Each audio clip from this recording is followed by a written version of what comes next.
Lindy Whitten. Welcome to my outside studio today. It's an absolutely beautiful day down the hill, and I've just set up here for a bit of plein air painting. So it's a beautiful view all around. There's a lovely beach, a really nice boat out there, and what I really like are those shadows across the beach and the water. So I'm just setting up to paint there. I've got my field easel out, a box of travelling pastels that are just enough, hopefully, for this scene, and let's see how it goes. I'll try this now to see what my sketches like the headland and the background hill, just to give me a general idea of where they're going to sit in the composition. So just starting in with some very light strokes of the pastel in the general local colours, so the colours that I can see. I'll have to knock back that background tree a bit, hill a bit later on. So I'm putting in some of the brighter yellows. You can't see them, they're behind that. They're on the hill behind the paper there.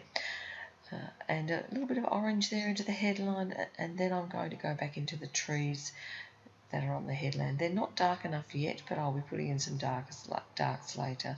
Just a little bit of the sea colour, local sea colour there, just to help me. And I'm going to start working on the sky now, just layering light blues and darker blues as I go up the sky.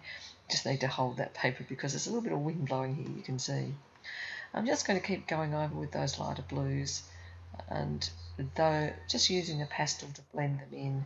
And so I put on one colour, then a lighter colour, go over it again, and as I add in the layers, they blend together. I'm putting a little bit of blue on the distant hill now, just to help cool it off a little bit and help it recede into the distance. And during the painting, I'll keep coming back and forth between these areas. Now just adding in some brown, warmer colours as well as the hill comes forward a little bit closer to the sea. Just a little bit of lighter greens now going in for some of the tree clumps and shapes along there.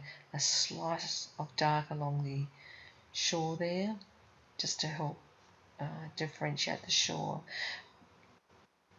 Just keep going back and forth there with various coloured greens, trying to work in the general idea of the hill.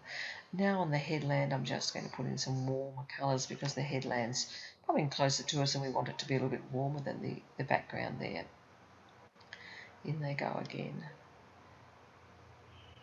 And then some of the yellows for the sunny grasses there, and a few more on the background hill there, just a yellow or green there, just to help get the sunlight on the paddocks on those hills, and to give it a little bit of form, a little bit of shape. Back in with some of the colours in the sea again now. There's some darker blues going in. That's going to be in the middle ground there. That's going to be where some rocks are. Sorry, I'm standing in your way there, but I'll move again in a minute.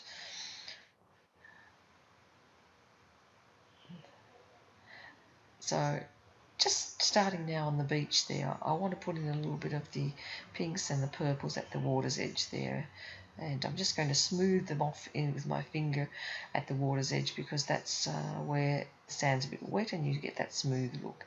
I'm blocking in the shadows now of that tree. These are the bits that I really wanted to paint, so the shadows going over the water, quite exciting, and then back onto the sand here. So I'll just block in the general shape of those trees with a dark pastel and then put some more blue over it, and then use some alcohol and a watercolour brush to just lay in a nice wet wash.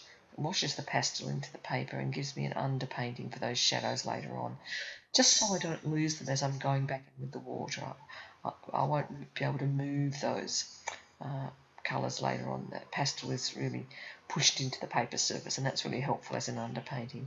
I'm using a very bright light yellow now because there's really lovely bits of light showing through the water and some pale greens going in as well, just to get a nice lot of variety in the water of greens and blues. Keeping going back and forth over that shadow, and you can see why I washed it in, because I don't want to lose it and make it muddy. So I'm just going in with some lighter greens now and back in with over the main body of the water there, then in with some brighter blues, and you can see where you get that little sparkle showing through as the new colour doesn't quite cover the old colour. going in with more greens around that area as it's closest to the beach, and just brightening up that area for the light as it's sparkling through the water onto the undulations in the sand underneath. Back in with the blue and the greens, and just keep reworking that area, just using the tip of my pastel when I want a sharp line and the side of my pastel when I want a big swathe of colour going across the water. Going back into that headland again now, I need to work those trees, and I'm putting in some warm colours there, eucalypt trees, gum trees, and they'll have some warm colours in them, and popping in with an almost white some of the tree trunks now, and then working back over those with some greens. You can see that I don't use my hand to smudge very much. I'm just bluing off the background again to get it a little bit lighter and receding, cooler, receding into the distance. I'm not using my hand to smudge and blend the pastels. I'm just using pastel layers to do it. I will need to make a few more bits of contrast there. So I'm adding in some darker valued greens there over the trees along the water's edge. And that just helps to give us a bit of contrast. And then working back in again, I just keep going back and forth with various greens until I get the kind of form and shape that I want, the suggestion of the gum trees. The darks there help to bring them out from the background there. I'm putting in a bit of darker blue now to really punch it up a bit. And adding a few little trees and shadows on the background.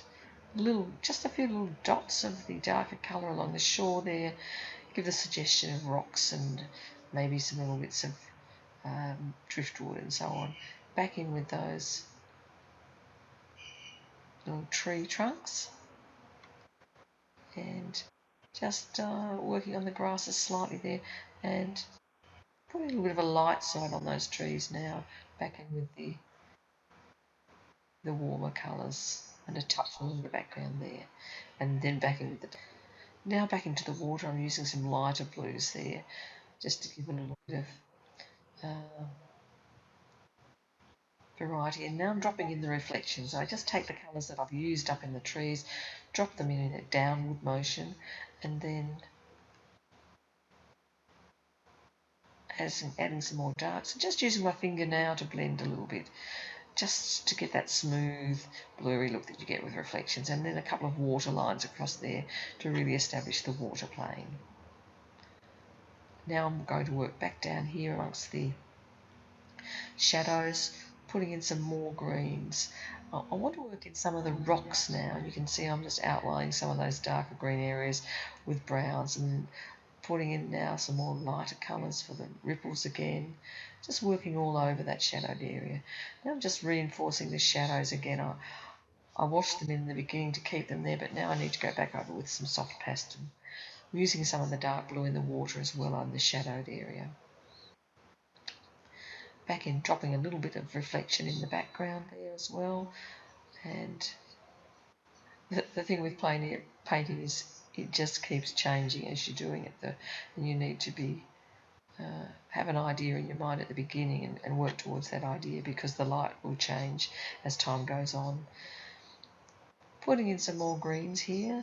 It's just a matter with this kind of painting to keep going back and forth, back and forth.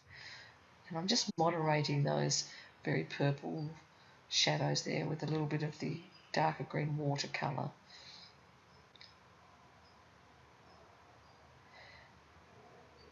Back into the sand now, and just popping in some pinks and putting in some little sand holes in the shadows there, and some ripple lines now, just using a very pale blue. I'll use a bit of that back into the background as well. So popping those ripple lines in just to give the sensation of the water coming over the top of the shadows. Some lighter colours, and just working again on those rocks. They need to be a little bit more darker in there now, so I'm just filling in some of those rocks and darkening that up a little bit so that there's a good contrast between the lighter and darker areas of the painting. Back into that blue, which is the shadows of the rocks underwater. So I'm getting the sense of the rocks in there now. going back in with a few little bits of light over the rocks as well. And a few lighter bits as well. And then some shadows in that rocky area, so some little dark highlights on them.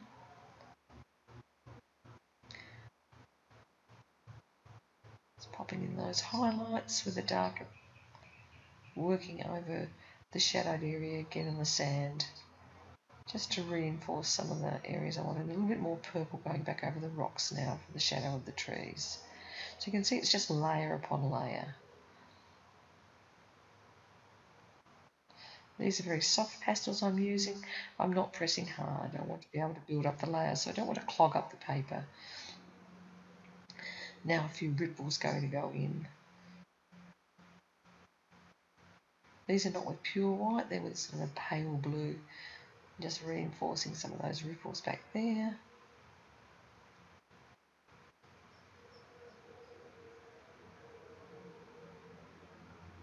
And it's almost done.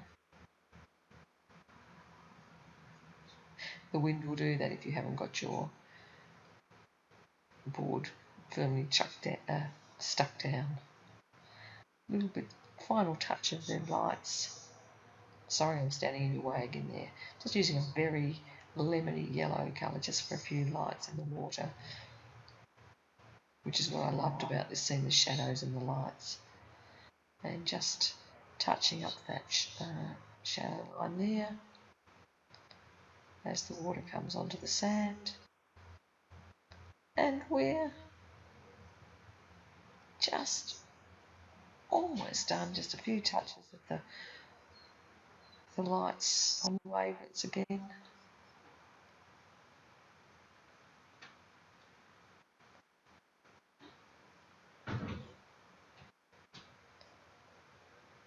And a few little bits of darker colours going back in just to reinforce them after I've done those wavelets.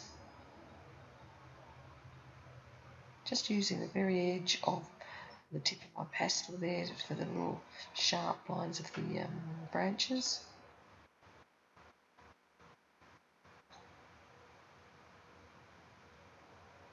And using a softer purple just to blur it off a little bit as it's in the water, because it doesn't stay very sharp, the shadows over the water.